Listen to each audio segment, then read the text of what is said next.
بسم الله الرحمن الرحیم. الحمد لله و کفى و سلام علی عباده الذین اصطفى. اما بعد، سروران گرامی، السلام علیکم و رحمت الله و برکاته. با برنامه آداب عبادت در خدمت شما هستم. ما همچنین در مورد سنت های و آداب عیدین، نماز عید فطر و عید قربان داریم صحبت میکنیم و به بعضی از آداب که تقریبا در حدود 23 آداب بوده اشاره کردیم. 24مین آداب از آداب عیدین خوشحال کردن بچه ها، خصوصا ایتام. این خیلی مهمه. یعنی روز عید روز خوشحالی است، روز شادی است و ما میدونیم که خردسالان، کودکان با کمترین چیز، با حتی یه شکلات دادن چقدر خوشحال میشن. شما یه شکلات دست یه بچه، پسر بچه بدید یا دختر بچه بدید، یه آدمس مثلا، این بچه چقدر خوشحال میشه. خب وارد کردن چنین خوشحالی بر دل این کودکان، خصوصا اگر این کودک یتیم باشه، سرپرستی نداشته باشه، پدرش فوت شده باشه، این چقدر اجر و پاداش داره که انسان مسلمان وظیفش اینه که دل اینها رو شاد بکنه، اینها در شادی این روز عید شریک باشند.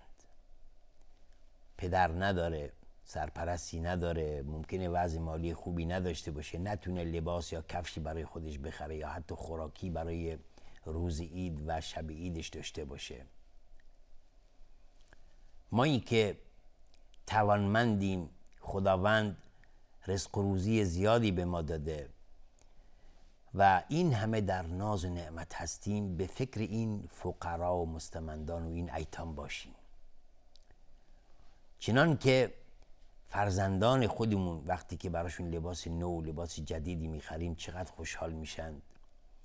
برای اینها هم سعی کنیم به جای اینکه بریم مثلا لباسهای گران قیمت برای فرزندان خودمون بخریم، یک کمی لباسهای ارزونتری میخریم و باقی موندهشو برای این گونه افراد و این گونه کودکان لباس نو و لباس جدیدی میخریم تا اینها هم در شادی این ایام عید شریک باشند و اون به حساب غصه از دست دادن پدر و اینها فراموش بکنند و شاد باشند. ایجاد و ادخال این شادی بر کودکان، خوشحال کردن این گونه افراد چقدر اجر و پاداش داره. سعی کنیم دل این فرزندان و این کودکان خردسال، خصوصا این ایتام رو به دست بیاریم و برای اونها لباسهای جدیدی بیاریم و اگر توانمند هستیم مقداری از پول عیدی بهشون بدیم و اگر باز توانایی بیشتری داریم اونها رو همراه خودمون ببریم جاهایی که بازی میکنند و جاهایی که جای تفریحی داره یا تفریحگاهی هست اونها رو ببریم. و چه خوبه که انسان یعنی این کار همیشه انجام بده، وارسی کردن به ایتام در طول سال باشه، نه فقط ایام عید باشه.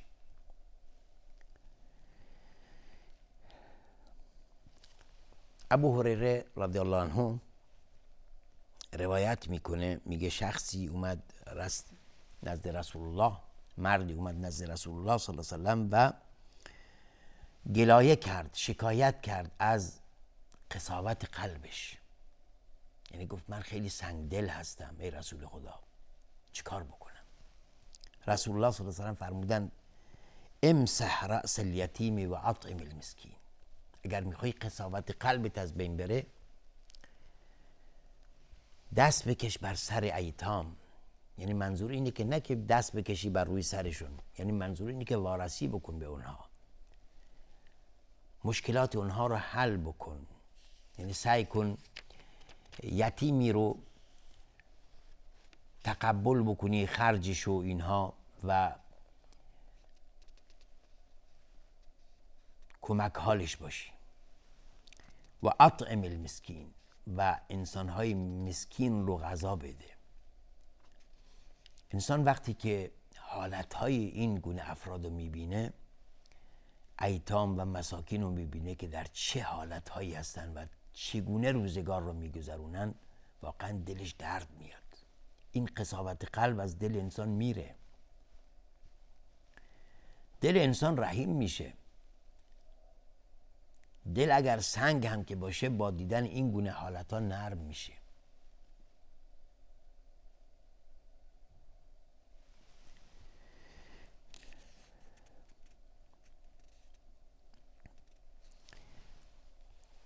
حضرت داوود علیه السلام میفرمند که کن للیتیم کالاب الرحیم واعلم انک کما تزرع تحصد. میگه برای شخص یتیم، برای بچه یتیم مانند پدر مهربان باش، مانند پدر مهربان باش و بدان که اون چنان که میکاری درو خواهید کرد.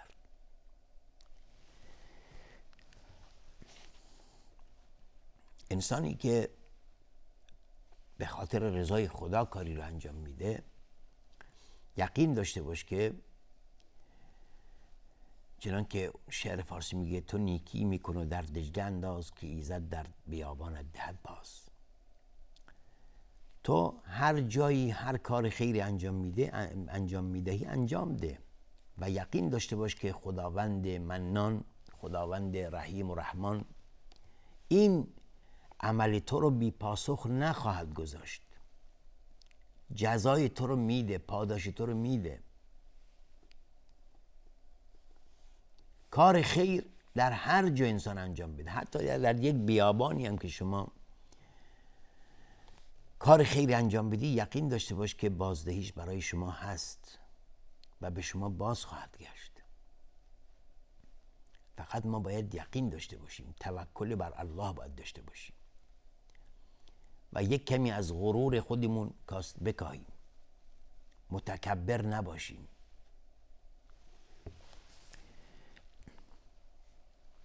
از دیگر آداب عبادت عید اینه که روز عید روز خوشحالی است، روز شادی است و روز دید و بازدید دوستان و احباب و اقوام و خیشان هستش و روز اظهار شادی و سرور هست، نه روز غم و اندوه.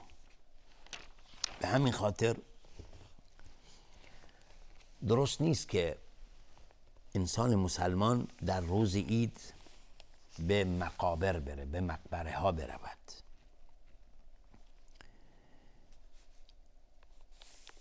ولی ما میبینیم که متاسفانه بسیاری از مردم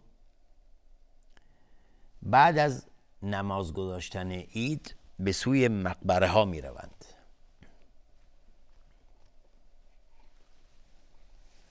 و این خلاف سنت رسول الله صلی الله علیه وسلم هستش و بعضی ها ممکن اصلا به نماز هم نیان، نماز عید هم نگذارند، بلکه مباشرتا میره به سوی مقبره ها و این اشتباه بزرگی است که هرگز هدی رسول خدا چنین نبوده و اصحابش هم چنین نمی کردند.